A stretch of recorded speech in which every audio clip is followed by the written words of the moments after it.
The town of Maple Ridge was known for its quiet streets, old oak trees, and a close-knit community where everyone seemed to know everyone else. Life there moved slowly but meaningfully, especially for those who took the time to listen. In the heart of the town stood the Willow Creek Retirement Home, a cozy place filled with the laughter of seasoned souls and stories that could fill volumes. It was there, one golden afternoon, that 27-year-old Daniel Hughes arrived with a notebook in hand and curiosity in his eyes. Daniel wasn't a journalist or a student. He worked as a plumber during the day and coached kids' soccer on the weekends. But lately, something inside him had shifted. After losing his grandfather the previous year, he had been left with questions he wished he'd asked while he had the chance. Regret can be a heavy thing to carry, and Daniel had decided he wouldn't let time steal the voices of wisdom from him again. He knocked gently at the receptionist's desk and explained his intention. "I just want to talk to the elderly here. Hear their stories, learn what they wish they knew when they were my age."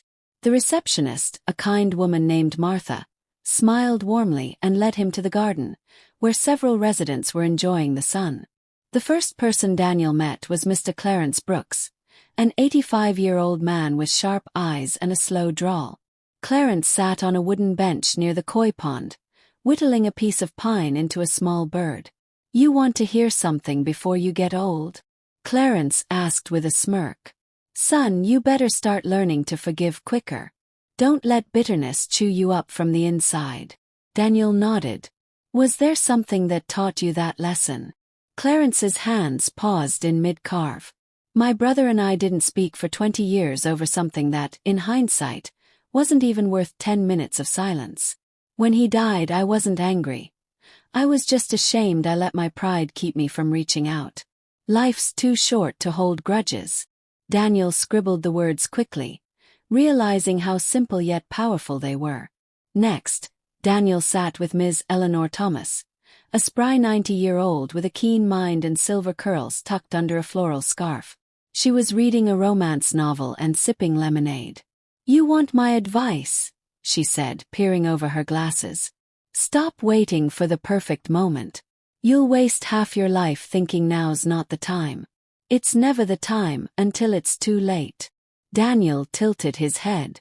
"Do you mean like with relationships? Or life in general?" Eleanor chuckled. "Life, love, dreams. All of it. I wanted to start a bakery when I was 30. Waited for more money, more courage, less chaos. By the time I was finally ready, the desire had gone. Don't let hesitation rob you of your passions." He thanked her, moved by the gentle firmness in her voice. She smiled, tapped her book and added, "And don't forget to dance, even if you look ridiculous." As the afternoon sun filtered through the trees, Daniel found himself listening more than he spoke. Each conversation unearthed treasures of insight. From Mr. Gerald McCarthy, who once worked in radio broadcasting, he learned the importance of listening over speaking. "People always want to be heard, but few are willing to hear," Gerald said. "You'd be surprised how many misunderstandings are just the result of not really listening."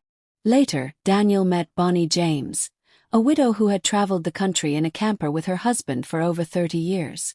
"Collect moments, not things," she whispered, holding a photo of them parked by the Grand Canyon. "Stuff breaks or gets lost. Memories, those are what carry you through." Over the next few weeks, Daniel became a regular visitor. He brought coffee, chessboards, and even his old guitar. In exchange, the residents gave him stories and advice they hoped someone young would actually use. He began recording their words, writing them down in a thick leather-bound journal he'd picked up from a thrift store. Some advice was practical. "Learn to cook at least 5 good meals," said Mr. Harold Bell. "You don't need to be a chef, just feed yourself and someone you love without a microwave." Others offered emotional wisdom. "Tell your parents you love them, even when they annoy you," whispered Alice Munro, who hadn't spoken to her son in years. "Trust me, you'll miss even the arguments one day."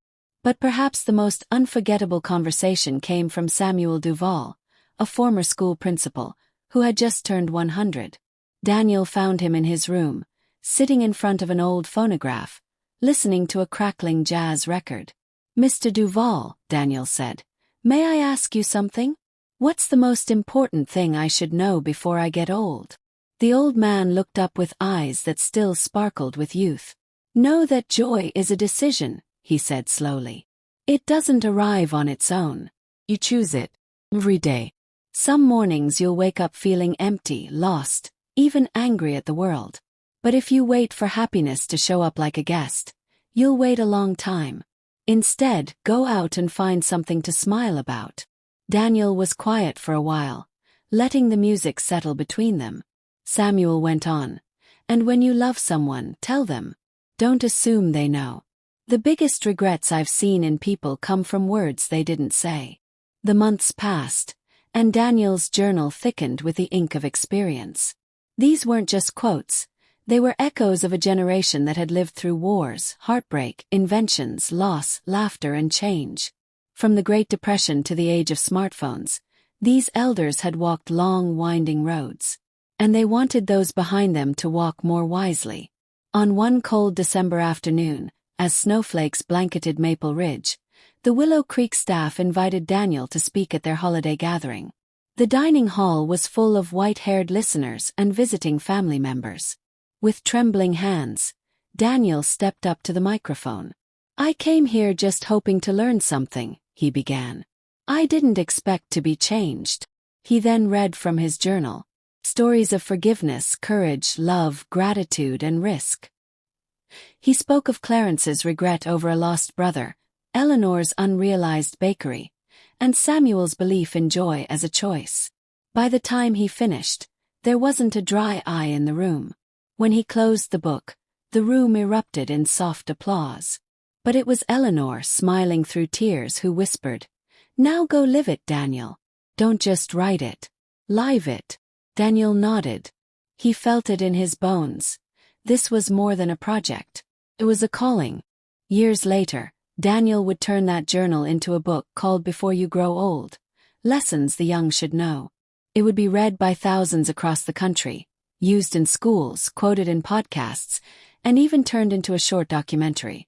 But for Daniel, its true value lay in the faces of those who gave him the wisdom in the first place. He never forgot them. He returned to Willow Creek often, even after the names on the garden benches changed. He brought flowers to Eleanor's favorite chair, played music near Clarence's pond, and once every year, he listened to Samuel's favorite jazz record and reminded himself to choose joy. Because life, Daniel learned, isn't measured by the number of days you live, but by the number of lessons you embrace. And for those wise enough to listen, the elderly still whisper those truths in every corner of the world.